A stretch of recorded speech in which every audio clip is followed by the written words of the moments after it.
اعوذ باللہ من الشیطان الرجیم بسم اللہ الرحمن الرحیم السلام علیکم۔ میں امید کرتی ہوں آپ سب ٹھیک ٹھاک ہوں گے، خیریت سے ہوں گے اور لاک ڈاؤن کے دوران بھی خود کو مصروف کیا ہوا ہوگا۔ چلتے ہیں آج کے ٹاپک کی جانب۔ آج کا ٹاپک پچھلے ٹاپک سے لنکڈ اپ ہے، جیسا کہ میں نے پچھلے ٹاپک میں کہا تھا کہ اسٹگما کے ٹاپک پہ بہت سی ویڈیوز بننی چاہیے، اس ٹاپک پہ بہت سی ڈسکشن ہونی چاہیے، بیکاز یہ بہت امپورٹنٹ ٹاپک ہے اور اسٹگما بریک کرنے کی، اسٹگما پہ بات کرنا بہت ضروری ہے۔ پچھلے ٹاپک میں نے آپ کو بتایا تھا کہ اسٹگما کیا ہوتا ہے، کیسے لوگ اسٹگمیٹائز ہوتے ہیں، کیسے لوگ ججمنٹ کا شکار ہو جاتے ہیں، اور اس کے بعد والی جو ویڈیو تھی اس میں میں نے آپ کو اس کی ٹائپس بھی بتائی تھی کہ کس ٹائپ میں کس ٹائپ کا اسٹگما جو ہے وہ ایگزسٹ کرتا ہے ہماری سوسائٹی میں۔ آج کی جو ویڈیو ہے یہ بیس ہے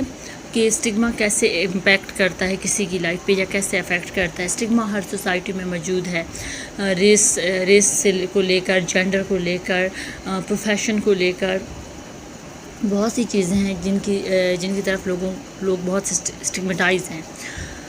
لیکن جہاں پر ہم مینٹل ہیلتھ کی بات کر رہے ہیں تو میں صرف مینٹل ہیلتھ سے ریلیٹڈ جو اسٹگما ہے اس کی بات کروں گی۔ جب کسی سوسائٹی میں اسٹگما ایگزسٹ کرتا ہے، لائک ہم بات کریں مینٹل ہیلتھ کو لے کر، تو اس سوسائٹی میں رہنے والے جو لوگ مینٹل ہیلتھ سے ایشوز سے سفر کر رہے ہوتے ہیں، ان کے لیے اپنی سوسائٹی کے اس سرکل سے موو کرنا، اس تھنکنگ کے اگینسٹ جانا جو کہ سوسائٹی کے لوگوں کی ہوتی ہے، بہت مشکل ہو جاتا ہے۔ لیکن اس کا بہت برا امپیکٹ پڑتا ہے اس بندے کی health per. First of all وہ سوشلی ڈسکنیکٹ ہو جاتا ہے یا وہ گھر چھوڑ دیتا ہے۔ زیادہ تر کیسز دیکھنے میں آتے ہیں کہ سوشلی ڈسکنیکٹ ہو گئے ہیں، کسی سے بات نہیں کر رہے، کوئی فرینڈ نہیں بنا رہے، کسی کے گھر نہیں جا رہے اور کسی کے ساتھ کمیونیکیٹ نہیں کر رہے، ٹھیک ہے، گھر پر بیٹھ جاتے ہیں، تنہا ہو جاتے ہیں۔ اور پھر تنہائی میں جب انسان جاتا ہے تو لازمی سی بات ہے کہ اس کے ساتھ کوئی بات نہیں کر رہا، تو پھر یہ سوسائڈل کیسز جو ہیں وہ سامنے آ جاتے ہیں۔ پھر وہ سوسائڈ کر لیتے ہیں لوگ یا خود کو ہرٹ کرتے ہیں، اس طرح کی چیزیں آتی ہیں۔ اس کے بعد کیا ہوتا ہے کہ یہ ریلیکٹنٹ ہو جاتے ہیں، ڈینائل میں چلے جاتے ہیں۔ جب کسی چیز کو سوسائٹی ایکسیپٹ نہیں کرتی اور وہ چیز سے آپ سفر بھی کر رہے ہوتے ہیں، اس چیز پہ آپ بات بھی نہیں کر سکتے، لیکن آپ کو پتہ ہے کہ آپ کے ساتھ ایشو بھی ہے، تو ڈینائل کی سچویشن میں بندہ چلا جاتا ہے۔ ماننا ہی نہیں ہے کہ مجھے کوئی سائیکالوجیکل النس ہے، وہ لوگ بالکل بھی نہیں مان رہے ہوتے، ان کو اس بات پر غصہ آ رہا ہوتا ہے کہ انہیں کوئی یہ صرف کہتا بھی ہے کہ تمہارے ساتھ کوئی مسئلہ ہے یا تم کہیں ڈاکٹر کو چیک کروا لو یا ڈاکٹر سے بات کر لو۔ تیسری چیز یہ ہو جاتی ہے ان لوگوں کے ساتھ کہ ان کے پاس جو ہے نا وہ سائیکالوجیکل ویل بینگ ان کی بہت خراب ہو جاتی ہے۔ شروع میں تو سمٹمز آئے تھے اور انہوں نے کوئی اس کے لیے کوئی ٹریٹمنٹ نہیں لیا تھا۔ ایک نارمل سا سمٹم یا نارمل سا کوئی چیز جو 2 سے 3 سیشن میں ریزالو ہو سکتی تھی، اب وہ اتنی حد تک بڑھ گئی ہے کہ اب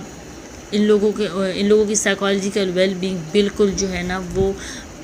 بہت خراب ہو گئی ہے۔ پرسنل ہائیجین کا خیال نہیں کر رہے، کوئی فزیکل مینٹل ہیلتھ کا کوئی خیال نہیں ہے،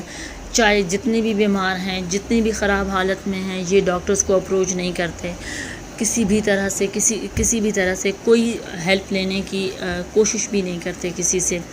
تو پھر لازمی سی بات ہے کہ جب آپ باہر جا رہے ہوتے ہیں، آپ ٹور کے لیے جا رہے ہیں یا آپ کوئی بھی قسم کی ایسی ایکٹیویٹی کر رہے ہیں جو کہ ایک فن ایکٹیویٹی ہے، تو یہ لوگ نہیں کرتے، بیکاز جب تک آپ خود اپنی فزیکل یا مینٹل ہیلتھ سے سیٹسفائیڈ نہیں ہوں گے، آپ کوئی بھی ایسی ایکٹیویٹی نہیں کریں گے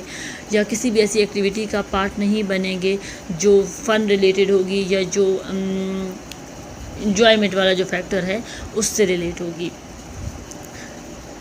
ایک اور چیز جو یہاں پر سب سے زیادہ افیکٹ جس چیز کا ان لوگوں پر ہو رہا ہوتا ہے وہ ہے ان کا اکنامک فیکٹر۔ فائنینشیل ایشوز بہت زیادہ آ جاتے ہیں، ٹھیک ہے۔ پہلے جاب کر رہے تھے، جاب ختم ہو گئی، بیکاز ٹریٹمنٹ تو لے نہیں رہے اپنے مسئلے کے لیے، تو وہ پرابلم اتنا انکریز ہو گیا کہ اب ان کی جاب چلی گئی ہے، تو جاب جانے کی وجہ سے یہ لوگ فائنینشلی سفر کرتے ہیں۔ پہلے پیسہ ختم ہوتا ہے، پھر گھر کی چیزیں بھی بک جاتی ہیں، اور سب سے دکھ کی جو بات ہے وہ یہ ہے کہ یہ لوگ غلط جگہوں پر جاتے ہیں۔ کسی جعلی عامل کے ہتھے چڑھ گیا یا کسی ایسے بندے کے پاس جس کے پاس کوئی ٹریٹمنٹ نہیں ہے، لیکن یہ اس پر اپنی ریسورسز جو ہے وہ ضائع ٹائم اور پیسہ دونوں ضائع کر رہے ہوتے ہیں، لیکن کبھی بھی ڈاکٹر کے پاس نہیں جانا، بیکاز وہ جو اسپریچول ہیلنگ والی چیز آ جاتی ہے، چاہے وہ فیک بھی لوگ کر رہے ہوں، لیکن وہ چیز ہے کہ پیر بابا کے پاس جا رہے ہیں تو کوئی مسئلہ نہیں ہے، لیکن سائیکالوجسٹ یا سائیکیٹری کے پاس جا رہے ہیں تو پھر بہت سارے مسئلے آ جاتے ہیں، پھر سوسائٹی کا اپروول بھی نہیں ہوتا، اور پرسنلی بھی ایگو ہرٹ ہوتی ہے۔ تو سوشیو اکنامکس کا جو امپیکٹ ہے وہ بہت برا ہوتا ہے ان لوگوں پر، بہت زیادہ لوگ جو ہے نا وہ خراب حالات میں چلے جاتے ہیں۔ اس کے بعد فیملی اور فرینڈس کی انڈرسٹینڈنگ جو ہے نا ان لوگوں کے ساتھ نہیں ہوتی، وہ لوگ ان سے سجیشن بھی نہیں لینا چاہتے، وہ لوگ ان سے ایڈوائس بھی نہیں لیتے، اور ان لوگوں کو ایون فیملیز میں لوگ بلی ہو رہے ہوتے ہیں کہ ان سے کوئی بات کرنے کے لیے بھی تیار نہیں ہوتا، اور ہم سب یہی چاہتے ہیں کہ ہماری فیملی میں ایک امپورٹنس ہو، ہم سے کوئی سجیشن لے، ایڈوائس لے، اور اس کے بعد ایٹ لیسٹ ہماری نالج میں ہو کہ ہماری فیملی میں کچھ ہونے جا رہا ہے، لیکن ان لوگوں کے ساتھ ایسا نہیں ہوتا، ان لوگوں سے کوئی بھی ایڈوائس یا کوئی بھی بات نہیں کی جاتی، فیملی اور فرینڈس کی انڈرسٹینڈنگ زیرو ہو جاتی ہے ان لوگوں کے ساتھ۔ اس کے بعد شیم اور گلٹ کا فیکٹر آ جاتا ہے، خود کو شرمندگی ہونے لگتی ہے کہ میں دماغی مریض ہوں، یا میرے ساتھ تو کوئی اس طرح کا مسئلہ چل رہا ہے جس کے لیے میں کسی ڈاکٹر کو بھی اگر کسی ڈاکٹر کو بھی اپروچ کرتا ہوں تو وہ بھی میرے لیے پرابلم ہے کہ لوگ کیا سوچ رہے ہیں اور سوچیں گے میرے بارے میں، یا خود میں کا جو فیکٹر ہے وہ بھی انسان کو بہت زیادہ وہ کر دیتا ہے، بہت سی چیزوں سے کو اپروچ کرنے سے اوائڈ کرتا ہے۔ تو یہ لوگ ایسے اس میں ہو جاتے ہیں کہ گلٹ اور اس کی وجہ سے خود اپنی جان لے لیتے ہیں، یا بہت زیادہ اپنی حالت خراب کر لیتے ہیں، لیکن ڈاکٹر کو اپروچ نہیں کرتے۔ ان سب چیزوں کا جو حل ہے وہ صرف یہ ہے کہ اگر آپ کی فیملی میں، آپ کے فرینڈز میں، یا آپ کے ارد گرد کوئی بھی مینٹل ہیلتھ پرابلم سے سفر کر رہا ہے، چاہے وہ کتنی بھی سیویئر ہے، چاہے وہ کتنی بھی نارمل ہے، اسے یہ سجیسٹ کریں کہ سائیکالوجسٹ ہیں، سائیکیٹرسٹ ہیں، اور وہ ہیلپ کرتے ہیں، تو آپ سائیکالوجسٹ کو اپروچ کریں، سائیکالوجسٹ سے بات کریں، اس کے لیے میڈیکیشن لیں۔ سیویئر سے سیویئر مینٹل ہیلتھ کے ایشوز بھی جو ہے نا وہ بھی ریزالو ہو جاتے ہیں میڈیکیشن کے تھرو، یا ایون کاؤنسلنگ سائیکو تھراپیز کے تھرو بھی حل ہو جاتے ہیں۔ تو ان سب چیزوں کو ختم کرنے کے لیے ہم سب کو آواز اٹھانی ہوگی، ہم سب کو ساتھ مل کر، چاہے صرف یہ نہیں کہ میں سائیکالوجسٹ ہوں تو میں اس چیز پر بات کر رہی ہوں، نہیں، ہمیں پوری سوسائٹی کو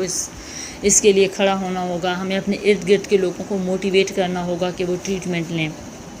اور وہ اپنے ان پرابلمس کو حل کرنے کی کوشش کریں، اور اس کے لیے ہر بندے کو سائیکالوجسٹ بننا ہوگا، ہر بندے کو سائیکیٹرسٹ بننا ہوگا، صرف سائیکیٹرک اور سائیکالوجسٹ کچھ بھی نہیں کر سکتے۔ تو میں امید کرتی ہوں کہ آپ کو آج کی ویڈیو پسند آئی ہوگی، اگر پسند آئی ہے تو اسے لائک اور شیئر ضرور کریں، میرے چینل کو سبسکرائب کریں، اور ساتھ دیے گئے بیل کے بٹن کو ضرور پریس کریں تاکہ میری آنے والی ہر نئی ویڈیو آپ کو ٹائم پر مل سکے۔ آج کے لیے صرف اتنا ہی، ملتے ہیں ایک نئی ویڈیو میں ایک نئے ٹاپک کے ساتھ، تب تک مجھے دیجیے اجازت، اللہ حافظ۔